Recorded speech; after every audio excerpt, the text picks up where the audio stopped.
Hello everyone and welcome back to Mind Spine tutorials. So हमने topic start किया था haemopoietic stem cells, जिसका lecture first already complete हो गया था। उससे पहले हमने एम्ब्रियोनिक स्टेम सेल्स टॉपिक को डिटेल में देखा था, जिसमें स्टेम सेल्स क्या होते हैं, एम्ब्रियोनिक स्टेम सेल्स क्या होते हैं, 4 लेक्चर्स में हमने पूरी तरह से कंप्लीट करा था। तो हीमोपोइटिक स्टेम सेल्स से पहले मैं रिकमेंड करूंगी आप एम्ब्रियोनिक स्टेम सेल्स का जो वीडियो है वो भी पूरे जो 4 पार्ट्स है वो देख लें, तो ज्यादा प्रॉपरली आपको आगे समझ में आ जाएगा। तो अब बात करते हैं हीमोपोइटिक स्टेम सेल्स का। ये जो टॉपिक है जो हमने लेक्चर फर्स्ट देखा था उसमें हमने बात की थी कि इसमें हमें बेसिकली ब्लड सेल फॉर्मेशन पढ़ना होता है, जिसको हम हीमोपोइसिस या फिर हीमेटोपोइसिस पढ़ते हैं, जिसका अगेन एक डिटेल वीडियो चैनल पर अपलोडेड है, आप वो बाद में चेक कर सकते हैं। और प्रीवियस पार्ट में भी थोड़ी बहुत हमने डिटेल्स देखी थी। और दूसरा पार्ट है इसका स्टेम सेल डिसऑर्डर्स। तो ये 2 चीजों को हमें पढ़ना होता है। लास्ट जो टॉपिक जब हम ओवर कर रहे थे तो उस टाइम पर हमने जो चीज पढ़ी थी, एक आपको याद होगा कि हमने एक पढ़ा था लॉन्ग बोन्स और जो शॉर्ट बोन्स होती है, स्मॉल बोन्स होती है कहना चाहिए, शॉर्ट तो नहीं, स्मॉल बोन्स जो होती है उसमें हीमेटोपोइसिस का क्या रिलेशन था। तो हमने बात की थी कि नॉर्मली सब समझते हैं कि लॉन्ग बोन्स में ज्यादा हीमेटोपोइसिस होता है। तो हम कह सकते हैं कि हीमेटोपोइसिस अच्छी तरह से लॉन्ग बोन्स में होता है, लेकिन ज्यादा टाइम तक इसमें हो पाता है तो वो स्मॉल बोन्स होती है, जिसमें की बेसिकली वर्टिब्रा आती है। तो उसका टेक्स्ट में यहाँ शो कर रही हूँ थोड़ा। तो ये थोड़ा टेक्स्ट है, आप चाहें तो आपके नोट्स में ऐड कर लेना। फिर हमने डिटेल में एचएससी को पढ़ना स्टार्ट किया था, यानी कि हीमोपोइटिक स्टेम सेल्स। एक चीज और अगर आप चाहें तो टेक्स्ट में ऐड करना, what is the relationship between haemopoiesis and age और हीमेटोपोइसिस का क्या रिलेशनशिप होता है। तो the increase in yellow marrow during ageing, जब इंसान की एज बढ़ने लगती है तो उसका जो रेड बोन मैरो होता है ना वो येलो बोन मैरो में कन्वर्ट होने लगता है। तो जब येलो बोन मैरो बढ़ने लगता है एजिंग के साथ साथ, इसकी वजह से जो साइट्स ऑफ हीमेटोपोइसिस होती है जो कि एक्सियल स्केलेटन और प्रॉक्सिमल एंड्स में होती है लॉन्ग बोन्स के, वो वहां पर रेस्ट्रिक्ट होने लगती है, यानी कम होने लगती है। समझना बात को, एक्सियल स्केलेटन और प्रॉक्सिमल एंड जो होते हैं लॉन्ग बोन्स के, जैसे कि फीमर हो गया, ह्यूमरस हो गया, इसका एक्सियल स्केलेटन और प्रॉक्सिमल एंड, इन जगहों पर क्या होता है कि जो हीमेटोपोइसिस की साइट्स होती है वो कम होने लगती है। जितना ज्यादा अच्छे से हो सकता था उतना कम होने लगता है, क्योंकि ये लोग जो बोन मैरो वो भी बढ़ रहा है। So in the presence of defective और insufficient haematopoiesis in the bone marrow, expansion of the red marrow में अकर। ये आपको बातों को याद रखना है और डिटेल्स हमने पढ़ी ली थी। तो अब बात करते हैं आगे की कि नॉर्मली आपने अगर एम्ब्रियोनिक स्टेम सेल्स का वीडियो देखा होगा तो आपको पता होगा कि सेल्फ रिन्यूअल प्रॉपर्टी या उसका डिवीजन किस तरह से होता है। तो मैं यहाँ पर स्टेम सेल्स का नाम लेते हुए अगर हीमोपोइटिक स्टेम सेल में थोड़ा सा रिवाइज करवा दूं आपको, तो हीमोपोइटिक सेल जब स्टेम सेल में डिफ्रेंशिएट होता है या आगे जाके डिवीजन इनमें परफॉर्म करते हैं, तो 2 तरह से इसमें डिवीजन होता है। पहली बात तो आपको पता होना चाहिए, यहाँ पर जो हम डिवीजन देख रहे हैं वो एसिमेट्रिक डिवीजन देख रहे हैं। मैंने आपको सिमेट्रिक डिवीजन के बारे में भी बताया था। जब भी सिमेट्रिक डिवीजन होगा वो एक तरह का डिजीज वाला केस बन जाता था, कैंसर वाला बन जाता था। हमने अच्छे से 4 जो पार्ट्स है उसमें ये चीजें डिस्कस की थी। तो अभी फिलहाल हम एसिमेट्रिक डिवीजन देख रहे हैं, यानी ये नॉर्मल तरह का डिवीजन है। सिमेट्रिक डिवीजन में प्रॉब्लम होती थी, वो भी हमने डिस्कस कर ली थी। अब एसिमेट्रिक डिवीजन एसिमेट्रिक इसलिए कहलाता है क्योंकि इसमें एक तो स्टेम सेल एक खुद के जैसा सेल बना लेता है, जो कि हम कह सकते हैं कि अपने आप को उसने रिन्यू कर लिया, और जो दूसरी चीज वो यहाँ बनाता है उसको कहते हैं प्रोजेनाइटर सेल। तो प्रोजेनाइटर सेल और एचएससी, जब यहाँ पर 2 डिफरेंट चीजें बनती है, इसी को हम एसिमेट्रिक डिवीजन कहते हैं। अगर स्टेम सेल से डायरेक्टली सिर्फ 2 स्टेम सेल बन रहे होते तो हम बोलते वो सिमेट्रिक डिवीजन था, या फिर एक स्टेम सेल से 2 प्रोजेनाइटर सेल्स ही बन रहे होते तब भी वो एक तरह का सिमेट्रिक डिवीजन था। लेकिन अभी हम एसिमेट्रिक डिवीजन यहाँ पर देख रहे हैं, तो इतना तो क्लियर हो गया होगा। तो ये डिफरेंशिएशन देख रहे हैं हम। तो हीमोपोइटिक स्टेम सेल से एक तरफ तो पूरा सेम हीमोपोइटिक स्टेम सेल बन जाता है जो कि रिन्यूअल प्रॉपर्टी शो कर रहा है, और दूसरी तरफ प्रोजेनाइटर सेल बनता है। अब यहाँ पर जो प्रोजेनाइटर सेल बना है, आपको ये पता होना चाहिए कि जब हम एसिमेट्रिक डिवीजन पढ़ते हैं तो इसमें जेनेटिक मटेरियल तो इक्वली डिवाइड करता है, कई हद तक आप कह सकते हो, लेकिन जो साइटोप्लाज्मिक डिवीजन होता है वो थोड़ा बहुत अनइक्वल हो जाता है। तो इस प्रॉब्लम से क्या होता है, जो एचएससी से एचएससी बन रहा है उसका रीजन तो ये है कि इसके अंदर कुछ ऐसी चीजें थी जो सेम टू सेम इस वाले सेल के अंदर पास हो गई, आगे आ गई। ठीक है, ये तो सेम आ गई, सेम टू सेम, लेकिन कुछ ऐसी चीजें थी जो सेम टू सेम इसमें नहीं आ पाई, इसलिए तो हम कह रहे हैं कि ये रिन्यू नहीं हो पाया, प्रोजेनाइटर सेल रिन्यू इसलिए नहीं हो पाया। ये तो रीजन समझ में आता है। तो progenitor cell forms different type of cell, वो अलग सेल बना लेता है, वो वापस से अपने आप को रिन्यू नहीं कर रहा है, वो अपने पेरेंट के जैसा नहीं होता है, डिफरेंट हो जाता है, इसलिए प्रोजेनाइटर सेल कहला रहा है। और डिफरेंट होने की वजह से आगे जाकर यही होंगे प्रोजेनाइटर सेल्स ही वो होंगे जो कि आगे जाके हीमोपोइसिस परफॉर्म करेंगे, यानी कि ब्लड सेल का फॉर्मेशन करेंगे। ये बात क्लियर होती है। So some chemicals are less here. ये जो प्रोजेनाइटर सेल्स है ये प्रोजेनाइटर इसीलिए बने क्योंकि कुछ जो केमिकल्स यहाँ सेम आ रहे हैं वो इनमें सेम नहीं, इसलिए प्रोजेनाइटर बन गए। तो इसमें कुछ केमिकल्स कम है, इसी वजह से अपने आप को रिन्यू नहीं कर पाए। तो बात आती है ऐसे कौन से केमिकल्स हैं जो कि इनको प्रोजेनाइटर सेल्स बना रहे हैं, या फिर इनको प्रोजेनाइटर सेल बनने दिया, इनके अंदर क्या जो ऐसे केमिकल्स है जो नहीं आ पाए जो ये प्रोजेनाइटर सेल्स बन गए। So for renewal the factors are, जब रिन्यूअल वाली प्रॉपर्टी होती है तो जो फैक्टर्स वहां यूज होते हैं वो कहलाते हैं ट्रांसक्रिप्शन फैक्टर्स, जिसमें IL3, BMI1, GATA2 ये 3 तरह के ट्रांसक्रिप्शन फैक्टर्स होते हैं जो कि प्रोजेनाइटर सेल्स में नहीं पहुंच पाते। इसी वजह से प्रोजेनाइटर सेल्स जो होते हैं वो रिन्यूअल नहीं शो करते हैं। रिन्यूअल ये लोग शो कर पा रहे हैं यहां से यहां तक, वो इसलिए रिन्यूअल शो कर पा रहे हैं क्योंकि उनमें IL3, BMI1 और GATA2 नाम के केमिकल्स या ट्रांसक्रिप्शन फैक्टर्स हैं।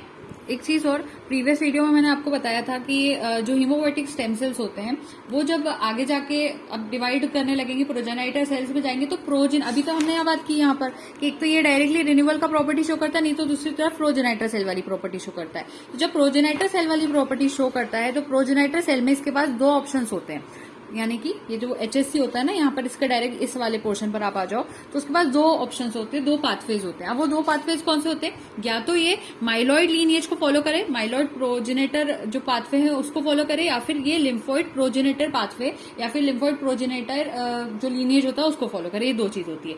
तो माइलॉइड वाला जो पोर्शन होता है उसमें जो सेल्स बनती थी उसके नाम मैंने आपको उस दिन बताए थे यहाँ पर कि neutrophils, eosinophils, basophils, RBC, granulocytes के अंदर आगे थे BN, मोनोसाइट्स, प्लेटलेट्स ये आते हैं। दूसरी तरफ हमने बात की थी अगर वो लिम्फोइड टिश्यू वाला जो पोर्शन है या लिम्फोइड पाथवे अगर वो फॉलो करते हैं प्रोजेनाइटर सेल्स तो वहां पर वो T सेल्स, B सेल और एक और चीज बना सकते जो मैं ऐड करना वहां भूल गई थी, जिनको कहते हैं NK सेल्स यानी नेचुरल किलर सेल्स। तो ये 2 ऑप्शंस होते हैं। तो इसी तरह से क्योंकि सारे ब्लड के सेल्स होते यही है टोटल मिलाकर, RBC होते हैं, मोनोसाइट्स होते हैं, ग्रेनुलोसाइट्स यानी WBCs होते हैं, T सेल्स होते हैं, B सेल्स होते हैं, NK सेल्स होते हैं, प्लेटलेट्स होते हैं। ये सभी तो है ब्लड के सेल्स, ब्लड फॉर्मिंग सेल्स। तो ये सारे बनते कैसे, एक कुछ लोग तो माइलॉइड वाला जो पाथवे होता है उसको फॉलो करके ये वाले सेल्स बना लेते हैं, और जो लोग लिम्फोइड वाला पाथवे फॉलो करते हैं वो ये 3 तरह के सेल्स में कन्वर्ट होते हैं। तो ये पाथवे आपको पता होना था। तो ये वाली चीज तो आपको यहाँ से क्लियर हो गई होगी कि लिम्फोसाइट्स वाले जो पाथवे होता है उसको जो फॉलो करते हैं वहां पर T cells, B cells, NK cells बन सकते हैं। T सेल्स आगे जाके TM सेल्स, TC सेल्स में भी आगे जाके और डिफरेंशिएट हो सकते हैं, लेकिन मैंने अभी आपको इतनी डिटेल्स की नहीं बताई, बस इतना 3 नाम याद कर सकते हो, T cells, B cells, NK cells. Lymphoid pathway जो फॉलो करेंगे उसको उसके अंदर ये सेल्स बन सकते हैं, और जो माइलॉइड वाला पाथवे फॉलो करते हैं उनके अंदर ये सारे बन सकते हैं RBCs, WBCs में से ये ग्रेन्युलोसाइट्स, मोनोसाइट्स, प्लेटलेट्स, एक एक्स्ट्रा और ऐड कर दिया मैंने यहाँ पर मास्ट सेल्स, ये भी यहाँ बन सकते हैं। अब एक चीज थोड़ी यहाँ पर एक्स्ट्रा आ रही है, एक और सेल्स होते हैं डेंड्राइटिक सेल्स हम इनको कहते हैं। तो इम्यूनोलॉजी में हम इसको बेसिकली पढ़ते हैं, तो मैं यहाँ पर भी इसको ऐड करी हूँ क्योंकि CSI नेट पे क्वेश्चन आ चुका है। तो डेंड्राइटिक सेल्स का ये कंसेप्ट रहता है कि जैसे अभी मैंने आपको बताया कि या तो माइलॉइड पाथवे फॉलो होता है या लिम्फोइड पाथवे फॉलो होता है, और उसके बेसिस पर ये सेल्स जो बन रहे हैं वो बनते हैं, ये आपको समझ में आया। लेकिन डेंड्राइटिक सेल्स ऐसे सेल्स है that can be formed by both myeloid and lymphoid progenitor cells. ये माइलॉइड वाला पाथवे फॉलो कर अगर माइलॉइड पाथवे फॉलो करते हुए भी आगे आ रहे हैं तो आगे भी डेंड्राइटिक सेल बन सकते हैं, और चाहे तो ये लिम्फोइड वाला पाथवे भी फॉलो कर ले तो आगे भी जाकर ये डेंड्राइटिक सेल्स बन सकते हैं। तो डेंड्राइटिक सेल्स दोनों वाले जो पाथवे होते हैं, माइलॉइड और लिम्फोइड प्रोजेनेटर पाथवे, दोनों को ही फॉलो कर सकते हैं, दोनों लीनिएजेस को फॉलो कर सकते हैं। अब मैंने आपको जैसे शुरू में बताया कि प्रोजेनेटर सेल्स बनते ही इसलिए क्योंकि उनके अंदर कुछ ऐसे ट्रांसक्रिप्शन फैक्टर्स थे जो कि नहीं पहुंच पाते, मतलब सॉरी रिन्यूअल के टाइम पर वो ट्रांसक्रिप्शन फैक्टर्स जो होते हैं उनका नाम मैंने यहाँ बताया था, तो वो यहाँ HSC जाने में हेल्प करते हैं। लेकिन इस प्रोजेनेटर सेल वाले पोर्शन में वो चीज नहीं होती। लेकिन आगे प्रोजेनेटर सेल में कुछ और भी चीजें होती है जिनको हम कहते हैं कुछ ऐसे साइटोकाइंस होते हैं जो आगे कुछ करवाते हैं। अब उसको समझते हैं पहले। अब हो क्या रहा है यहाँ पर कि यहाँ से शुरुआत अगर मैं यहाँ थोड़ा HSC भी लिखी देती हूँ, थोड़ा अच्छा समझ में आएगा आपको। जब HSC से माइलॉइड पाथवे या फिर लिम्फोइड पाथवे की तरफ हम लोग जा सकते थे, तो सवाल यहाँ पर ये उठता है कि सेल्स को कैसे समझ में आ रहा है कि उन्हें माइलॉइड पाथवे फॉलो करना है कि लिम्फोइड पाथवे फॉलो करना है। तो क्या होता है जब भी HSC यानी कि stem cells, haemopoietic stem cells जब भी डिवाइड करते हैं, डिफरेंशिएशन करते हैं, और खासतौर पे प्रोजेनेटर वाला जब वो फॉलो कर रहे होते हैं तो वहां पे कुछ साइटोकाइंस प्रेजेंट होते हैं। क्या प्रेजेंट होते हैं? साइटोकाइंस प्रेजेंट होते हैं। और जैसे साइटोकाइंस वहां प्रेजेंट होते हैं उसके बेसिस पर यह डिसाइड हो जाता है कि माइलॉइड पाथवे फॉलो होगा या फिर लिम्फोइड पाथवे फॉलो होगा। अगर मान लीजिए इंटरलोकिंग 7, ठीक है, इंटरलोकिंग 7 यानी कि IL7 उसको कहते हैं, IL और उसके आगे डैश लगा देते हैं। IL7 नाम का साइटोकाइन अगर प्रेजेंट है ठीक है। जब डिफरेंशिएशन हो रहा है HSC का, तो उस वक्त अगर IL-7 नाम का साइटोकाइन प्रेजेंट है तो वहां पर जो पाथवे फॉलो होगा वो लिम्फोइड टिश्यू या लिम्फोइड प्रोजेनाइटर सेल वाला पाथवे फॉलो हो जाएगा। वहीं अगर HSC के डिफरेंशिएशन के टाइम पे जो साइटोकाइन वहां पर मौजूद होगा, अगर वो कौन सा होगा, अगर IL-3 होगा या फिर GM-CSF होगा, ये दो ऑप्शन अगर होंगे, तो वो सेल्स जो होंगे वो माइलॉइड टिश्यू या फिर माइलॉइड प्रोजेनाइटर वाला जो पाथवे होगा उसको फॉलो कर लेंगे। तो ये साइटोकाइंस होते हैं जो ये डिसाइड करवा देते हैं कि आगे कौन सा फॉलो होगा। तो इसके ऊपर CSIR नेट और जो JRF GATE exam, DBT, ICMR, JNU, इन सारी एग्जाम्स में क्वेश्चन आ चुके हैं। तो अब हम उसको डिटेल में देख लेते हैं कि कौन से, जैसे मान लीजिए उन्होंने पूछा कि बताइए RBC अगर बनाना है तो कौन सा साइटोकाइन होगा, तो आप ये तो समझ सकते हैं IL-3, GM, CSF, ये तो मैंने थोड़े से एग्जांपल दिए। लेकिन इनके पर्टिकुलर पे क्वेश्चन आ जाए कि RBC के लिए बताइए, तो RBC के लिए जैसे इरिथ्रोपोइटिन होता है जो कि किडनी से रिलीज होता है, सिक्रीट होता है, उसको देखते हैं अब हम डिटेल। तो उसके लिए तो आप यहाँ पर ये चार्ट में से देखते जाइए।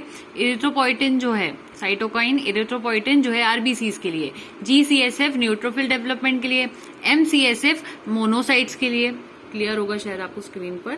फिर MCSF अगर है तो वो मोनोसाइट्स के लिए, GM-CSF है तो मोनोसाइट्स ग्रेन्युलोसाइट्स ग्रोथ फैक्टर है, IL-3 growth factor for HSC है, और IL-5 को देखो तो स्टिमुलेट इओसिनोफिल्स आ जाएगा। तो ये सारा चार्ट आप अच्छे से अपनी कॉपीज में लिख लेंगे, और उसकी डेफिशिएंसी से क्या होता है वो भी यहाँ। अच्छा, जो चार्ट आपने देखा वहां GCSF लिखा हुआ दिखा, GCSF का फुल फॉर्म क्या होता है? G का मतलब होता है ग्रेन्युलोसाइट, CSF का मतलब होता है कॉलोनी स्टिमुलेटिंग फैक्टर, ठीक है। तो आपको उसका फुल फॉर्म भी पता होना चाहिए। अब यहाँ पे मैं एक चीज और बता देती हूँ, जैसे कि GCSF है, अगर जैसे अभी आपने चार्ट में देखा कि GSF क्या करता है, न्यूट्रोफिल्स के डेवलपमेंट के लिए जरूरी है, ग्रेन्युलोसाइट्स में, हाँ, न्यूट्रोफिल्स के लिए जरूरी है। अगर मान लो कि GCSF किसी के अंदर कम हो गया तो उसको क्या प्रॉब्लम होगी, वहां पे डिफेक्टिव न्यूट्रोफिल्स का प्रोडक्शन होगा, यानी न्यूट्रोफिल्स जैसे अच्छी तरह से प्रोड्यूस होना चाहिए वो वहां पे GSF की कमी से प्रोड्यूस नहीं हो पाएंगे। ये तो आपको समझ में आता है। तो ये जो चीज होती है कि जब GCSF की कमी से न्यूट्रोफिल्स की कमी हो गई तो इसको हम कह सकते हैं न्यूट्रोपीनिया वहां पर हो जाएगा, उसको कमी की वजह से पीनिया वर्ड यूज हुआ। उसी तरह से अगर मैं आपको बता दूं MCSF का फुल फॉर्म क्या होगा, तो मोनोसाइट्स कॉलोनी स्टिमुलेटिंग फैक्टर हो जाएगा इसका फुल फॉर्म भी। अब मोनोसाइट का अगर मान लीजिए कि कमी हो जाएगी बॉडी में, तो MCSF की अगर बॉडी में कमी हो जाएगी तो डेफिशिएंसी से क्या होगा, वहां पर डिफेक्टिव मोनोसाइट का प्रोडक्शन होगा। तो इस पे क्वेश्चन पूछ लेते हैं कि मान लीजिए किसी को मोनोसाइट्स का प्रॉब्लम हो रहा है तो उसको ऐसा कौन सा उसके अंदर हीमोपोइटिक साइटोकाइन देना होगा जिससे कि वो ठीक हो जाए, तो उसको इस वाले साइटोकाइन की जरूरत है जिसका नाम है MCSF। अब दूसरी चीज यहाँ पर एक तरह से और भी आ जाती है कि आपको ये पता होना चाहिए कि जो मोनोसाइट्स होते हैं जब ये ब्लड के अंदर होते हैं, ब्लड के अंदर, तो ये मोनोसाइट्स होते हैं, ठीक है। और जब ये मोनोसाइट्स ब्लड से जाकर कहाँ चले जाते हैं, टिश्यू में चले जाते हैं, तो वो क्या बन जाते हैं, उनको हम मैक्रोफेजेस का नाम देने लगते हैं। क्या कहते हैं हम उनको, मैक्रोफेजेस कहते हैं। अब क्या होता है ना, इसके ऊपर क्वेश्चन बहुत बार पूछा जा चुका है। मैंने जो PYQ नोट्स की सीरीज स्टार्ट की थी उसका जो फर्स्ट पॉइंट ही आप देखोगे तो उसमें हमने बात की थी कि मोनोसाइट्स जो होते हैं ब्लड के अंदर वो मोनोसाइट्स के फॉर्म में रहते हैं, लेकिन अगर ये मोनोसाइट्स टिश्यू में एंटर कर जाए ब्लड से निकलकर तो उनको हम मैक्रोफेजेस का नाम देने लगते हैं। तो ये चीज आपको पता होना चाहिए। यहाँ पर एक और होते हैं, यहाँ पर और ऐड कर रही हूँ जो टेबल में नहीं थे, IL-6 होते हैं। तो IL-6 जो होते हैं वो बेसोफिल्स के प्रोडक्शन के लिए होते हैं, ये भी आपको पता होना चाहिए। एक्स्ट्रा ऐड कर रही हूँ यहाँ पर, बेसोफिल्स के प्रोडक्शन के लिए होते हैं IL-6, ये भी आपको याद रखना है। उस तरह से आप देखेंगे तो मतलब जो मास्ट सेल्स होते हैं उनके प्रोडक्शन के लिए भी आ जाते हैं, इओसिनोफिल्स के लिए भी आ गए। ये सब एक एक करके हमने देखे यहाँ पर। और IL-3 जो होता है, IL-3 इसको हम मल्टी CSF कहते हैं, क्योंकि बहुत सारे कंट्रोलिंग स्टिमुलेटिंग फैक्टर के लिए की तरह एक्ट करता है, मास्ट सेल्स के लिए भी करेगा और मतलब सबके लिए कर रहा है यहाँ पर। तो ये इसलिए थोड़ा इंपॉर्टेंट है, आपको ये भी पता होना था। तो आई होप इतना तो आपको अच्छे से यहाँ पर क्लियर हो गया होगा। अब दूसरी चीज, अगर एक टेक्स्ट में आपको यहाँ पर लिखवा दूं तो क्या हुआ था कि मैंने आपको यहाँ पर बताया था जो कमिटेड स्टेम सेल्स होते हैं प्रोलिफरेट टू फॉर्म यूनिपोटेंशियल और बायपोटेंशियल प्रोजेनाइटर सेल्स, यानी कि यही, ठीक है, ये जो प्रोजेनाइटर सेल्स बने ना, इसी को हम ऊपर कह सकते हैं, उसके ऊपर कमिटेड स्टेम सेल्स होंगे। मैंने आपको सब बताया था एम्ब्रियोनिक स्टेम सेल्स में। जिन बच्चों ने वीडियो सेगमेंट नहीं देखा उनको शायद थोड़ा नहीं समझ में आ रहा होगा, इसलिए मैं थोड़ा सा डिटेल बता रही हूँ। तो आप वहां पर टेक्स्ट चाहे तो लिख सकते हैं कि जो यहाँ पर वो होते हैं, मतलब जो कमिटेड स्टेम सेल्स होते हैं, the committed stem cells proliferate to form unipotential या फिर बायपोटेंशियल, यूनिपोटेंशियल भी हो सकते हैं या बायपोटेंशियल प्रोजेनाइटर सेल्स भी हो सकते हैं। They are not morphogenetically distinguishable and have the general aspect of lymphocytes with high mitotic high mitotic activity. इसके अंदर जनरली मतलब मॉर्फोजेनेटिकली इतने डिस्टिंग्विशेबल नहीं होते इसके आगे जो सेल्स बनते हैं, लेकिन फिर भी हम कह सकते हैं इनके अंदर एक जनरल एस्पेक्ट होती है of lymphocytes with high mitotic activity. आगे जाके हाई माइटोटिक एक्टिविटी ये शो करते हैं। प्रोजेनाइटर सेल्स जो होते हैं possess the ability to give rise to clones या फिर ग्रुप्स ऑफ सेल्स। ये क्या बना सकते हैं, ये आगे जाके क्लोन्स या फिर ग्रुप्स ऑफ सेल्स बना सकते हैं। विजिबली नहीं है, सॉरी। प्रोजेनाइटर सेल्स आगे जाके क्लोन्स या फिर ग्रुप ऑफ सेल्स बना सकते हैं, ये पॉइंट एक्स्ट्रा ऐड करना है यहाँ पर। और for which they are usually called, इसीलिए हम प्रोजेनाइटर सेल्स को जो दूसरा नाम देते हैं इनको कहते हैं colony forming cells. Progenitor cells का दूसरा नाम होता है कॉलोनी फॉर्मिंग सेल्स, क्योंकि ये क्लोन्स या फिर ग्रुप्स ऑफ सेल्स बना सकते हैं। कॉलोनी फॉर्मिंग सेल्स को हम CFC भी कहते हैं, तो ये आपको याद करना है। या फिर इसको कभी कभी कुछ बुक्स में कॉलोनी फॉर्मिंग यूनिट भी कहा जाता है, ये या फिर यूनिट के नाम से भी जाना जाता है। तो इसको CFC भी कह सकते हो या फिर CFU भी कह सकते हो। ये दो नाम हो गए किसके, प्रोजेनाइटर सेल्स के हो गए।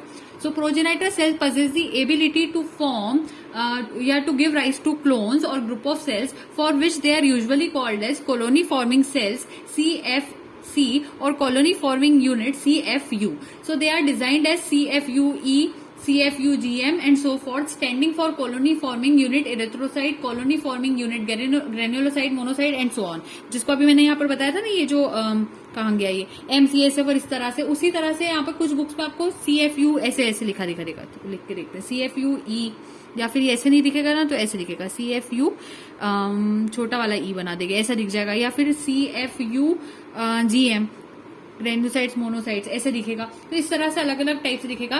तो आपको अगर इस टाइप का कुछ स्ट्रक्चर दिख रहा है तो आप समझ लेना कॉलोनी फॉर्मिंग यूनिट इरिथ्रोसाइट्स के लिए। और अगर आगे देखोगे तो मोनोसाइट्स ग्रेन्यूलोसाइट्स का ये रिप्रेजेंटेशन आ गया, इस तरह से दिखाई देगा। तो ये तो आपको क्लियर हो गया। अभी मैंने जो आपको साइटोकाइंस बताया ना, वही कहीं ना कहीं हम उस चीज को कह रहे हैं। और प्रोजेनाइटर सेल्स का दूसरा नाम भी CFC CFU होता है, ये भी आपको यहाँ से समझ में आ गया। So proliferation of progenitor cells generate both progenitor cells as well as blast cells, जिनको प्रीकर्सर सेल्स कहते हैं। यानी कि ये जो प्रोजेनाइटर सेल्स होते हैं आगे जाके प्रोजेनाइटर सेल्स तो बना ही सकते हैं, प्रोजेनाइटर से प्रोजेनाइटर तो बन ही जाएगा, साथ में वो ब्लास्ट सेल्स भी बना सकते हैं, जिनको हम प्रीकर्सर सेल्स बोलते हैं, which show the morphological differentiation with high mitotic activity. Again जो ब्लास्ट सेल्स होते हैं वो हाई माइटोटिक एक्टिविटी शो करते हैं। The blast cells produce only mature blood sales, लेकिन जो ब्लास्ट सेल्स होते हैं वो सिर्फ मैच्योर ब्लड सेल्स ही बनाते हैं, ये आपको याद रखना है। तो अगर हम यहाँ पर बात करते हैं प्रोजेनाइटर सेल्स, ठीक है, प्रोजेनाइटर सेल्स अगर आगे जाकर क्या बना रहे हैं, ब्लास्ट सेल्स बना रहे हैं। अगर ब्लास्ट सेल्स, तो जो ब्लास्ट सेल्स होते हैं उनका दूसरा नाम आप कह सकते हो प्रीकर्सर सेल्स भी होता है, प्रीकर्सर सेल्स। अब प्रीकर्सर सेल्स अगर इनका नाम है तो ये हाई माइटोटिक एक्टिविटी या डिवीजन शो करते हैं। और ब्लास्ट सेल्स जो होते हैं आगे जाकर सिर्फ और सिर्फ क्या बना सकते हैं, वो यहाँ पर मैच्योर ब्लड सेल्स बना सकते हैं, मैच्योर ब्लड सेल्स बना सकते हैं। ये भी आपको पता होना चाहिए, यहाँ पर इस पॉइंट को याद रखना है। So proliferation of progenitor cells generate both progenitor cells and as well as blast cells, also known as precursor cells, which show the morphological differentiation with high mitotic activity. The blast cells produce only mature blood cells. ये बात clear हो गई होगी यहाँ पर आपको। इससे आगे देखते हैं, haematopoiesis is therefore the result of simultaneous continuous proliferation and differentiation of cells derived from stem cells whose potentiality is reduced as differentiation progresses. The sequence of differentiation of pluripotent stem cells during hematopoiesis, इसका एक diagram देख लेते हैं। पहले तो text तो देखिए, सबसे पहले मल्टीपोटेंशियल हीमोपोइटिक स्टेम सेल्स, हीमोसाइटोब्लास्ट, फिर उसके बाद कॉमन माइलॉइड प्रोजेनेटर बना, एक तरफ कॉमन लिम्फोइड प्रोजेनेटर बना, उसका डायग्राम कैसा है, और स्कीमेटिक आउटलाइन ऑफ हीमेटोपोइसिस का हमारे पास इससे डायग्राम आ जाता है। ये तो आपको याद रखना है, पूरा मैंने आपको बता दिया है, बस इसका यहाँ डायग्राम। अब मैंने आपको फैक्टर्स का जो पॉइंट बताया ना अभी तक, अब साइटोकाइंस जो पढ़ रहे थे उसका थोड़ा टेक्स्ट है, उसके बाद फैट सेल्स, एंडोथीलियल सेल्स का नाम दिया है। अब ये फाइनल डायग्राम जो अभी मैं आपको बता रही थी ना इतनी देर से, तो इसमें आप सारे डायग्राम को, पूरी डायग्राम को इसमें चार्ट में देख सकते हैं, ठीक है। मैं थोड़ा सा जूम पास में से भी दिखा देती हूँ, अगर आपको नहीं विजिबल हो रहा होगा तो आपको मिल जाएगा यहाँ से। ध्यान से देख लीजिए डायग्राम को, चाहे तो स्क्रीनशॉट ले लीजिए। वैसे तो मैंने बता दिया proliferation and differentiation of various haemopoietic stem cell का डायग्राम है। CSI नेट में ना बहुत बार क्वेश्चन आ जाता है इस चार्ट से, तो इसलिए मैं आपको बता रही हूँ यहाँ पर, ठीक है। और थोड़ा सा टेक्स्ट यहाँ पर और है, तो ये फाइनली आपका टॉपिक बहुत अच्छे से क्लियर हो जाएगा मुझे लगता है। मैंने ये रेगुलेटरी मैकेनिज्म ऑफ हीमेटोपोइसिस का टेक्स्ट है। जो डिफरेंशिएशन होता है स्टेम सेल्स का और उसके डिसेंडेंट्स का, वो रेगुलेट होता है different set of lineage determining and lineage specific jeans से। तो वो आपके सामने, आपको शुरू में जो ट्रांसक्रिप्शन फैक्टर वाला केस बताया था ना, उसमें गाटा और BMI1 जो BMI1 का था, वो आपके सेल टाइप्स कैसे प्रोड्यूस करते हैं, वो टेबल है ये। सो स्टेडी स्टेट जो रहती है ह्यूमन बींग्स की depends on the production of mature blood cells equal to their loss. मैंने शुरू में भी बताया था कि लॉस भी अगर हो रहा है तो फिर बनना भी जरूरी है, तो एक चीज से मतलब होम्योस्टेसिस वहां पर मेंटेन करना होता है। तो ये सारा टेक्स्ट आप अच्छे से चाहे तो नोट कर लीजिए, यहाँ पर लिखा हुआ है। फिर यहाँ पर थोड़ा सा और टेक्स्ट आ रहा है, control of the level and types of cytokines, कितने साइटोकाइंस बनना है, सब चीजों का कंट्रोल होना चाहिए, रेगुलेशन होता है। प्रोग्राम सेल डेथ और एपोप्टोसिस का टेक्स्ट है यहाँ पर। तो एक चीज होती है कि सेल की डेथ हो जाती है, वो एपोप्टोसिस होती है, और अगर सेल को इंजरी होगी तो उसको नेक्रोसिस कह सकते हैं। तो उसका भी थोड़ा सा टेक्स्ट है यहाँ पर। एपोप्टोसिस मार्क्ड होता है, मार्केटली डिफरेंट होता है नेक्रोसिस से, आपको समझ में आ गया होगा, एक डेथ और एक इंजरी है। तो haematopoiesis produces leukocytes that after living a characteristic life span die. Haematopoiesis में जो WBCs बनते हैं वो एक अच्छी लाइफ स्पैन जीने के बाद मर जाते हैं, सेल डेथ हो जाती है।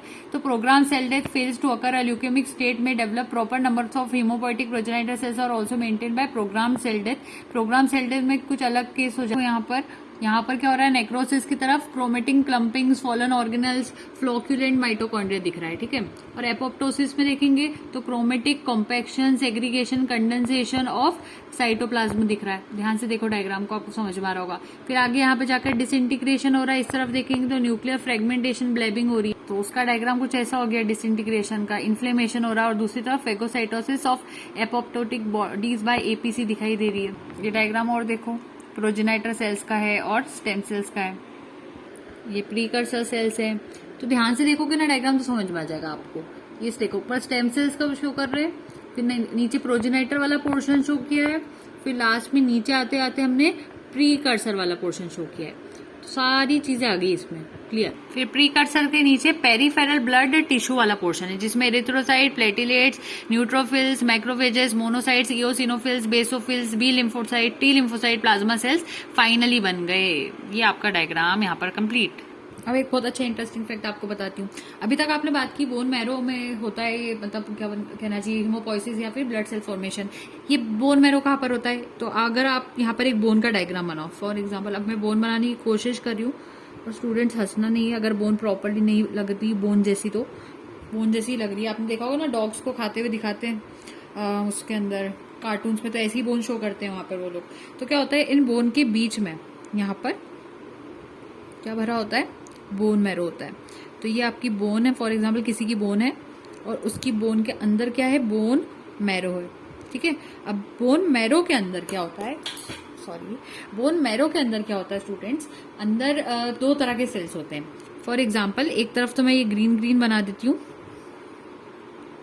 ठीक है, ये ग्रीन को आप बना देते हैं हीमोपोइटिक स्टेम सेल्स। ये मान लीजिए हीमोपोइटिक स्टेम सेल्स है। लेकिन बोन मैरो में अगर हीमोपोइटिक स्टेम सेल्स होते हैं ना, तो इसके अलावा और भी सेल्स होते हैं जो कि इन हीमोपोइटिक स्टेम सेल्स के आसपास पाए जाते हैं। और भी सेल्स होते हैं बोन मैरो के अंदर, देख रहे हैं हाँ। तो ये और पिंक कलर से जो मैंने सेल्स बनाया वो कौन से सेल्स होते हैं, अब इसके ऊपर भी आपको पता होना चाहिए। उन सेल्स को कहते हैं स्ट्रोमल सेल्स। क्या कहते हैं इनको? स्ट्रोमल सेल्स कहते हैं। डायग्राम देखना, बहुत अच्छे से बनाने की कोशिश करना। स्ट्रोमल सेल्स, तो ये जो हीमोपोइटिक स्टेम सेल्स होते हैं ना, ये कितने होते हैं अगर स्ट्रोमल सेल्स की कंपैरिजन में बात करें तो? अगर मान लीजिए स्ट्रोमल सेल्स 5000 है तो हीमोपोइटिक स्टेम सेल्स वहां पर 1 होगा। ये इनके नंबर का रेशियो होता है। मतलब हीमोपोइटिक स्टेम बहुत कमी से मिलते हैं, 5000 में 1 हीमोपोइटिक स्टेम सेल होता है, बहुत बड़ी बात होती है। 5000 सेल में आप ढूंढने जाओगे तो आपको कितने स्टेम सेल मिलेंगे? हीमोपोइटिक स्टेम सेल सिर्फ 1 मिलेगा। और अब ये स्ट्रोमल सेल फिर इतने सारे, तो ये इसका कोई काम तो होता होगा। तो ये जो स्ट्रोमल सेल्स है, ये हीमोपोइटिक स्टेम सेल को क्या करती है, यहाँ पर एक तरह का माइक्रो एनवायरमेंट प्रोवाइड करती है, जिससे वो अपना काम अच्छे से कर पाए। तो HSC differentiate into different progenitor cell as per the micro environment created by stromal cells. Micro environment देते हैं हीमोपोइटिक स्टेम सेल्स को, कौन? Stromal cells. As per the micro environment provided by stromal cells and type of TF activated in progenitor cells differentiate into final fates. तो इसी की वजह से HSC बाद में जाके वो जो प्रोजेनाइटर सेल्स का भी हमने बताया था ना आपको आगे जाके कि HSC प्रोजेनाइटर सेल्स 2 तरह के बनाते हैं, एक माइलॉइड वाला पोर्शन और लिम्फॉइड वाला पोर्शन। वो सब तभी कर पाते हैं जब उसको स्ट्रोमल सेल्स एक माइक्रो एनवायरमेंट देते हैं। अब आगे क्या होता है कि मैंने कहा कि 5000 स्ट्रोमल सेल्स के बीच में एक हीमोपोइटिक स्टेम सेल्स होता है। अगर 10,000 स्ट्रोमल सेल्स हो गए तो वहां पर आपको बड़ी मुश्किल से 2 हीमोपोइटिक स्टेम सेल मिलेंगे। तो अब क्वेश्चन ये उठता है कि हम कैसे पहचान पा रहे कि इतने सारे सेल्स में से वो जो ग्रीन वाले हीमोपोइटिक स्टेम सेल्स हम यहाँ पर पढ़ रहे हैं वो हम पहचानते कैसे। तो अब उसका पॉइंट समझते हैं। जो हीमोपोइटिक स्टेम सेल्स होते हैं, आई होप विजिबल होगा स्क्रीन पर। एक मिनट, पहले मैं यहाँ से आपको इसको लॉक कर देती हूँ। ठीक है, अब देखते हैं। तो मैं क्या बता रही थी, हाँ, जो हीमोपोइटिक स्टेम सेल्स होते हैं, अगर आप इन सेल्स के, ये सेल है एक तरह के, ठीक है, इन सेल की सेल मेम्ब्रेन देखोगे, अगर सेल मेम्ब्रेन, इनकी सेल मेम्ब्रेन में क्या होता है, कुछ स्पेशल तरह के मार्कर प्रोटीन्स होते हैं। सेल मेम्ब्रेन में स्पेशल तरह के मार्कर प्रोटीन्स होते हैं, जिन स्पेशल मार्कर प्रोटीन्स की वजह से आप ये पहचान सकते हो कि उन 5000 सेल्स में से एक वो कौन सा HSC है वहां पर।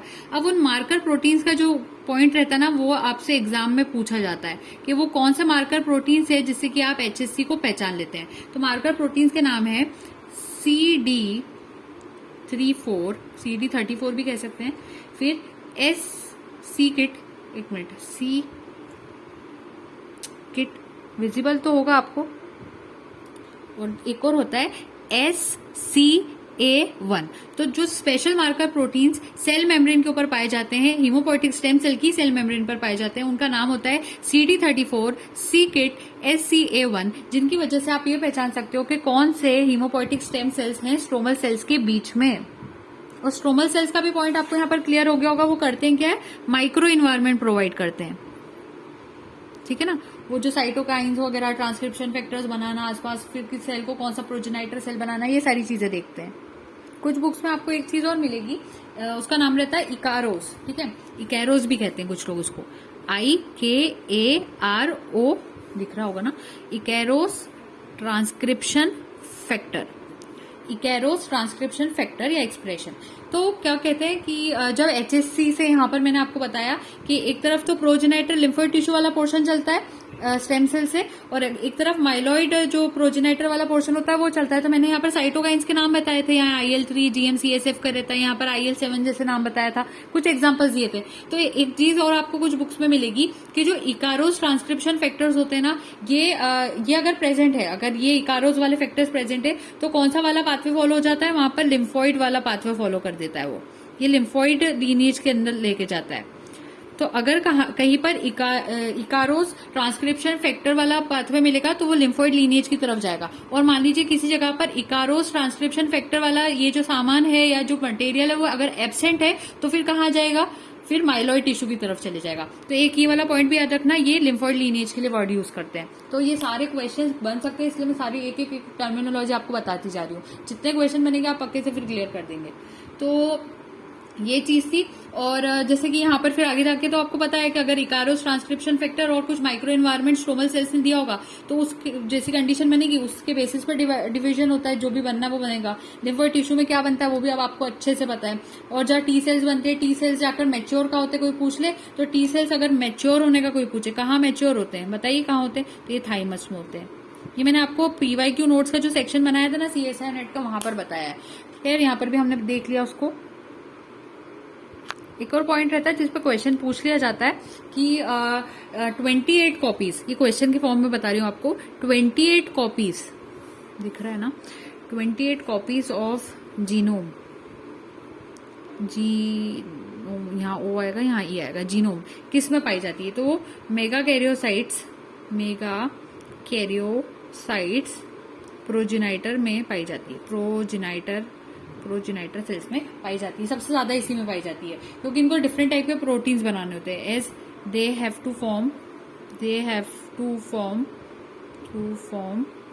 Different proteins. ठीक है, कभी कोई पूछ ले आपसे वाइवा में तो पता होना चाहिए। नेक्स्ट वीडियो सेगमेंट में हम लोग थोड़ा सा इरिथ्रोपोइसिस, अगर नाम से कोई टॉपिक आ जाए तो उसमें कितना टेक्स्ट लिखना है उसको थोड़ा सा और डिटेल में देख लेंगे। ऐसे करके सारे इरिथ्रोपोइसिस और जो भी ल्यूकोपोइसिस इस टाइप से चीजें होंगी वो हम एक एक करके देखेंगे। फिर उसके बाद थोड़ा हमारे पास हीमोपोइटिक स्टेम सेल ट्रांसप्लांट का थोड़ा डिटेल रहता है, तो आगे अगर आपको थोड़ा वो भी इंपॉर्टेंट टॉपिक रहता है तो हम उसकी भी थोड़ी सी डिटेल्स देखेंगे। फिर फाइनली स्टेम सेल डिसऑर्डर्स जो टॉपिक रहेगा वो बचेगा। तो कोशिश करेंगे नेक्स्ट के 1 या 2 पार्ट्स और रहेंगे इस टॉपिक के, उसमें हमारा ये पूरा पोर्शन कंप्लीट हो जाएगा। आज के लिए इतना सफिशिएंट है। So thank you so much and don't forget to like share and subscribe. Happy learning.